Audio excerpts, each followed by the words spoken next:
बिस्मिल्लाहिर्रहमानिर्रहीम। अस्सलामु अलैकुम वरहमतुल्लाहि वबरकातुहू। दोस्तों, इन्फॉर्मेशन रिकॉर्ड चैनल में आप सबको खुश आमदीद। आज हम बात करेंगे खाना काबा के बारे में। खाना काबा के बारे में कुछ ऐसे हक़ाइक़ है जो शायद बहुत कम लोग जानती होगी। तो चलिए शुरू करते हैं आज का हमारा ये वीडियो शुरू करने से पहले अगर आपने अभी तक हमारा इस चैनल को सब्सक्राइब नहीं किया है तो प्लीज़ इस चैनल को सब्सक्राइब करें और साथ ही बेल आइकन का बटन भी दबाएं ताकि हमारे हर नई आने वाली वीडियो आप लोगों तक बरवक्त पहुंच सके। रुई ज़मीन पर कोई जगह ऐसी नहीं है जिसकी ताज़ीम की जाती हो, इतना मरकज़ी या इतना मुक़द्दस हो जितना कि मक्का मुकर्रमा है। किसी भी मारूज़ी मायार के मुताबिक अरब की इजाज़ के इलाके में ये वादी ज़मीन पर सबसे ज़्यादा मुक़द्दस व मशहूर मुकाम है। हरम के मरकज़ में 24 घंटे हज़ारों अफराद खाना काबा का तवाफ़ करते हैं। लाखों घर इसकी तस्वीरों से मुज़य्यन है और 1 अरब से ज़्यादा लोग दिन में 5 बार इसका सामना करते हैं। काबा मुसलमानों के लिए सबसे प्यारा और मुक़द्दस मुकाम है क्योंकि इसे अल्लाह का घर बताया जा रहा है। दुनिया के मुख्तलिफ हिस्सों से हर साल लाखों मुसलमान सच्चे खुदा अल्लाह की इबादत के लिए मस्जिदुल हराम का रुख करते हैं। काबा के बारे में चंद बातें हैं जो शायद ज्यादातर लोग नहीं जानते होंगे। खाना काबा का नक्शा जिब्राइल अलैहिस्सलाम ने तैयार किया। खाना काबा में हजर अस्वद मशरिक की समियत है। खाना काबा का तवाब हजर अस्वद से शुरू होता है। खाना काबा की तामीर हजरत इब्राहिम अलैहिस्सलाम और इसकी बेटी हजरत इस्माइल अलैहिस्सलाम ने मिलकर की। खाना काबा की बुलंदी 54 फुट 8 इंच है। खाना काबा तामीर हुई तकरीबन 4000 साल का अरसा गुजर चुका है। खाना काबा 5 पहाड़ों के पत्थरों से तामीर किया गया है। खाना काबा की छत में 80 कंदीली है। खाना काबा की गिलाफ की कुल लंबाई 80 मीटर है और यह हर साल तब्दील किया जाता है। खाना काबा में कुल 1 मन 40 किलोग्राम से ज्यादा सोने के तारों का इस्तेमाल किया जाता है। खाना काबा का गिलाफ पूरी 1 साल में तैयार किया जाता है। खाना काबा की छत को खुला नहीं जाता। इस नए गिलाफ को पुराने गिलाफ पर चढ़ा दिया जाता है और फिर जदीद मशीनों से पुराने गिलाफ को काट दिया जाता है। मौकब की शक्ल का ढांचा तकरीबन 50 फुट ऊंचा है और ये अपनी बुनियाद पर तकरीबन 35 बाई 40 फुट है। सरमई पत्थर और संगमरमर से बनाया गया। ये इस तरह पर मबनी है कि इसके कोने तकरीबन कंपास के पॉइंट्स के मुताबिक है।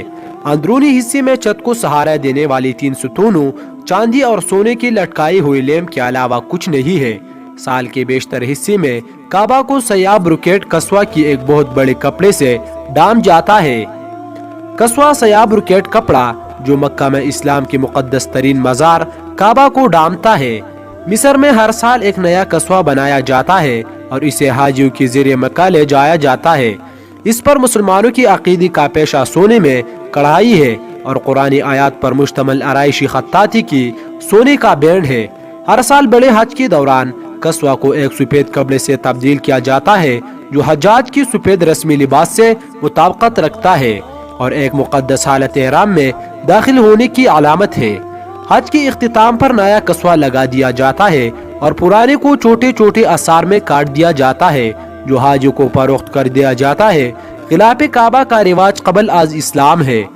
काबा के मशरक़ी कोने में मक्का का हजर अस्वद है जिसके अब टूटे हुए टुकड़े चांदी की एक बारी पट्टी से एक साथ जुड़े हुए हैं।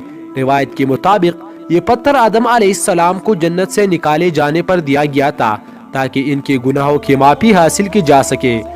रिवायत है कि ये पत्थर असल में सफेद था लेकिन इसको चूमने और छूने वाले अनगिनत हजारों हाजियों के गुनाहों को जज़ब करके सयाह हो गया है। इसका दरवाजा साल में सिर्फ 2 बार खुलता है। पहले ये सबके लिए खुला था क्योंकि कोई भी इसमें दाखिल हो सकता था, लेकिन बाद में इसे बंद कर दिया गया है और अब ये सिर्फ सऊदी बादशाहों, वज़राए आज़म और दुनिया के सुदूर के लिए मखसूस है। मरकज में होने की वजह से इन दिनों जब पानी की निकासी का कोई बेहतर निज़ाम नहीं था, मक्का मुकर्रमा में बारिश होने पर काबा में सैलाब आ जाता था, इसलिए लोगों को तवाफ करने के लिए काबा की गिर्द तैरना पड़ता था। मौकब की शक्ल की इमारत बनी नौ इंसान की तारीख में सबसे मशहूर रॉयल स्टेट के मरकज में है। काबा की इब्तिदाई तारीख अच्छी तरह से मालूम नहीं है, लेकिन ये यकीनी है कि इस्लाम की उरूज से पहले के दौर में ये मुशरिकों की पनाहगाह था और जजीरा नुमा अरब में लोगों के लिए ज़ियारत का मुकाम था। قرآن ابراہیم اور اسماعیل علیہ السلام کے بارے میں کہتا ہے کہ انہوں نے کعبہ کی بنیادی اٹھائی، صحیح معنوں میں مبہم ہے، لیکن بہت سے مسلمانوں نے اس جملے کی تشریح یہ کی ہے کہ انہوں نے سب سے پہلے آدم علیہ السلام کے ذریعے تعمیر کردہ ایک مزار کو دوبارہ تعمیر کیا جس کی صرف بنیادی باقی تھی۔ کعبہ کو تب سے کئی بار نقصان پہنچا اور بعد ازاں دوبارہ تعمیر کیا جا چکا ہے۔ آج ہم جس کعبہ کو دیکھ رہے ہیں وہ بالکل وہی خانہ کعبہ نہیں ہے جس کی تعمیر حضرت ابراہیم علیہ السلام اور حضرت اسماعیل علیہ السلام نے کروائی تھی۔ وقتاً فوقتاً اسے قدرتی اور انسانی ساخت آفات کے بعد دوبارہ تعمیر کرنے کی ضرورت پڑ گئی ہے۔ آخری تزئین و آرائش 1996 میں ہوئی تھی اور یہ انتہائی مکمل تھی، جس کی وجہ سے بہت سے پتھروں کو تبدیل کیا گیا اور بنیادی اور نئی چھت کو دوبارہ مضبوط کیا گیا۔ یہ کئی صدیوں کی آخری تعمیری نو کا امکان ہے، کیونکہ جدید تکنیک کا مطلب ہے کہ عمارت پہلے سے زیادہ مضبوط اور مستحکم ہے۔ اصل کعبہ میں داخلے کے لیے ایک دروازہ اور باہر نکلنے کے لیے دوسرا دروازہ تھا۔ کافی عرصے تک اس کی ایک طرف کھڑکی بھی تھی۔ موجودہ کعبہ میں صرف ایک دروازہ ہے اور کوئی کھڑکی نہیں ہے۔